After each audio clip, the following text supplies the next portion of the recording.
بسم اللہ الرحمن الرحیم۔ آخری پارہ سورہ قریش۔ اعوذ باللہ من الشیطان الرجیم، بسم اللہ الرحمن الرحیم۔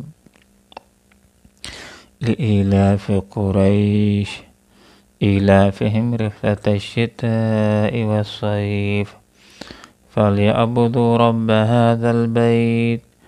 الَّذِي أَطْعَمَهُم مِّن جُوعٍ وَآمَنَهُم مِّن خَوْفٍ۔ صدق اللہ العظیم۔ سبحانک لا علم لنا الا ما علمتنا انک انت العلیم الحکیم۔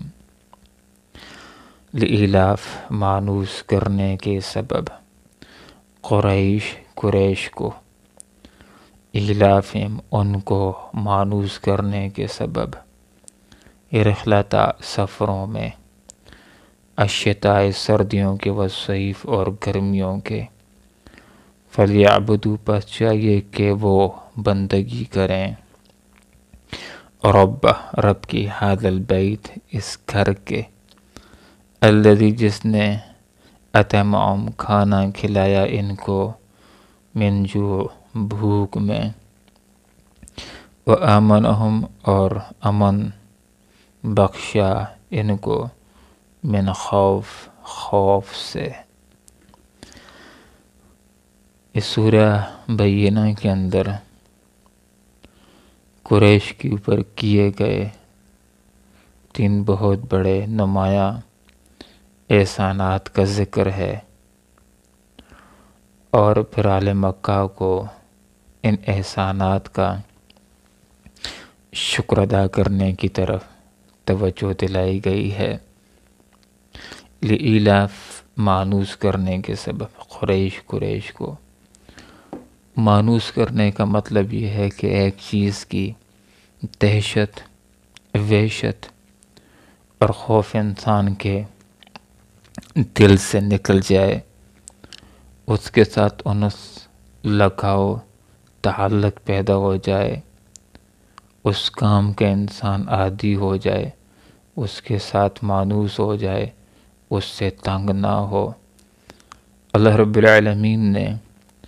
قریش مکہ کے لیے سفر آسان کر دیے تھے، سفروں کے ساتھ وہ مانوس ہو گئے تھے۔ عرب چونکہ مکہ ایک بے آب و گیا علاقہ تھا، عرب کا نظام تجارت کے اوپر چلتا تھا۔ قریش مکہ سال کے اندر 2 بہت بڑے سفر کیا کرتے تھے۔ یمن کا علاقہ جو ایک گرم علاقہ تھا،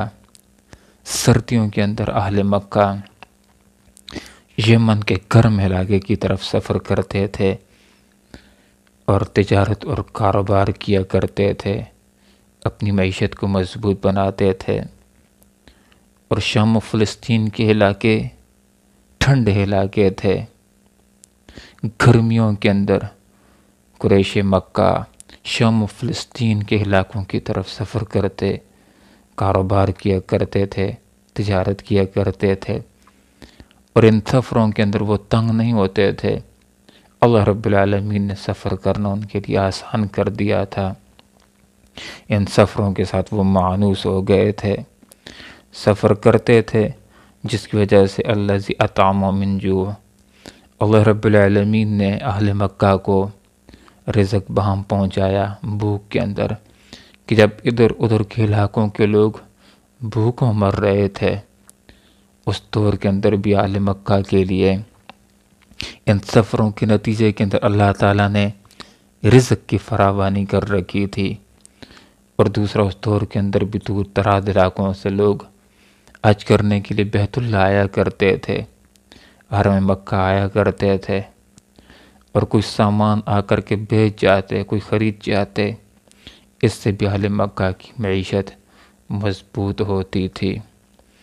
اور دوسری نعمت جہاں پر اللہ رب العالمین نے یہ بھی ذکر کر دی، وَآمَنُوا مِنْ خَوْفٍ، اللہ رب العالمین نے مکہ والوں کو اس گھر کی وجہ سے، بیت اللہ کی وجہ سے امن بخشا خوف کے اندر کہ حرم میں ہونے کی وجہ سے، حرم مکی میں ہونے کی وجہ سے کوئی ان کے اوپر حملہ آور نہیں ہوتا تھا۔ اور دوسری بات یہ ہے کہ یہ قریش مکہ تجارت کی غرض سے یا کسی اور غرض سے جس علاقے کی طرف بھی جایا کرتے تھے اور لوگوں کے قافلے لوٹ لیے جاتے تھے، لیکن حتیٰ کہ ڈاکوؤں کو بھی اگر یہ معلوم ہو جاتا کہ یہ حرم کی متولی ہیں، یہ کعبہ کی متولی ہیں، یہ قریش کے لوگ ہیں، تو لوگ ان کے قافلوں کے اوپر حملہ آور نہیں ہوتے تھے، ان کے قافلے حفاظت کے ساتھ جاتے تھے، حفاظت کے ساتھ واپس آتے تھے۔ تو اور احسانات تو دور کی بات، فرمایا کہ اگر اور احسانات تمہارے ذہن کے اندر اے مکہ والوں نہیں آتے تو اللہ رب العالمین کے ان 3 احسانات ہی کو یاد کر کے ایمان لے آؤ اور اللہ رب العالمین کا شکر ادا کرو۔ 3 احسانات یہ کہ اللہ رب العالمین نے تمہارے لیے سفروں کو آسان کر دیا ہے، جس کی وجہ سے تم معاش حاصل کرتے ہو، اور دوسری بات یہ کہ اللہ رب العالمین نے تمہارے لیے رزق کی فراوانی کر رکھی ہے، اور تیسری بات یہ کہ ہر طرف خوف کا عالم ہے، لوگ حتیٰ کہ اپنے گھروں کے اندر آرام اور چین کی نیند بھی سو نہیں سکتے، لوگوں کو ڈر ہوتا ہے کہ کہیں کوئی آ کر کے حملہ آور نہ ہو جائے۔ لیکن اے مکہ والو، تم کو امن حاصل ہے اس بیت اللہ کی وجہ سے، تو چاہیے کہ فَلْيَعْبُدُوا، ان نعمتوں کے تقاضے کے طور پر ان کو چاہیے کہ یہ بندگی کریں رب ھذا البیت، اس بیت اللہ کے رب کی، کہ جس بیت اللہ کی وجہ سے ان کی عزت بھی ہے، ان کا نام بھی ہے، ان کا مقام بھی ہے، اس بیت اللہ کی وجہ سے ان قریش مکہ کو خوف سے امن بھی حاصل ہے، اس کی وجہ سے ان کی معیشت بھی مضبوط ہے، دنیا کے اندر ان کا ایک نام بھی ہے، ان کی ایک عزت بھی ہے۔ ان کو چاہیے کہ جس گھر کی وجہ سے، جس بیت اللہ کی وجہ سے ان کی اس قدر عزت بنی ہوئی ہے، اس گھر کے رب کی بندگی کریں، یہ مومن ہو جائیں، مسلمان ہو جائیں، شرک کو چھوڑ دیں اور ایک اللہ رب العالمین کی بندگی، اس کی اطاعت کریں۔ عبدہ یا عبدو کے 3 مطلب علماء نے ذکر کیے ہیں، بندگی اور غلامی، اطاعت و فرمانبرداری اور پوجا و پاٹ۔ ایک بندہ مومن کو اللہ ہی کی پوجا و پاٹ کرنی چاہیے۔ پوجا و پاٹ سے مراد یہ ہے کہ اس کو اللہ ہی کے آگے رکوع کرنا چاہیے، اللہ ہی کے آگے سجدہ کرنا چاہیے، اسی کے نام کی نظر و نیاز دینی چاہیے، اسی ذات کو دل و دماغ کے اندر بڑا سمجھنا چاہیے، اور اسی کے آگے اپنی حاجات کو مانگنے کے لیے اپنے ہاتھوں کو پھیلانا چاہیے، اور انسان کو ذہن کے اندر یہ بات رکھنی چاہیے کہ میں کسی اور کا بندہ غلام نہیں ہوں، میں محض اللہ رب العالمین کا بندہ ہوں، اس کا غلام ہوں، اور اللہ ہی کی اطاعت کرے، اسی کی فرمانبرداری کرے، اسی کے نظام کے مطابق اپنی زندگی کو چلانے والا ہو، اسی کے قرآن و سنت کے نظام کے مطابق اپنے نظام کو، اپنے وطن کے نظام کو چلانے والا ہو۔ حقیقت کے اندر ایک انسان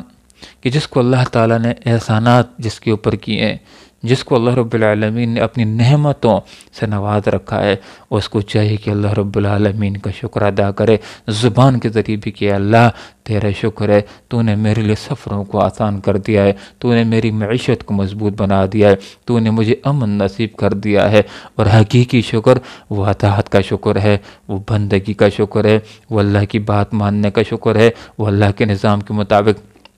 زندگی گزارنے کا شکر ہے، اور یہ اطاعت حقیقی معنوں کے اندر یہ شکر ہے۔ آپ صلی اللہ علیہ وسلم ایک دفعہ تہجد فرما رہے تھے، رات کا وقت تھا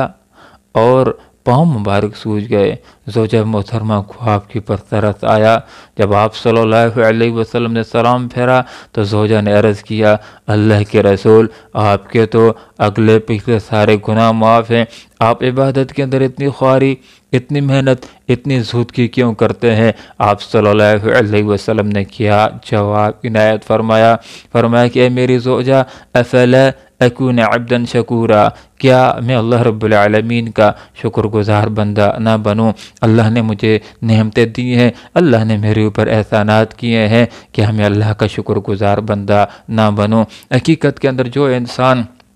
اللہ کی اطاعت کر رہا ہے، مسلمان ہے، اللہ کی بندگی کر رہا ہے، اسی کے نظام کے مطابق وہ زندگی گزار رہا ہے، تو حقیقت کے اندر وہ اللہ رب العالمین کی شکر گزاری کر رہا ہے۔ تو یہاں پر بھی اہل مکہ کو یہی بات سمجھائی جا رہی ہے، مکہ کے لوگوں، اس گھر کی وجہ سے اللہ نے تمہارے پر کتنے احسانات کیے ہیں، تمہاری معیشت مضبوط ہے، تمہاری عزت بھی ہے، تمہیں اس گھر کی وجہ سے،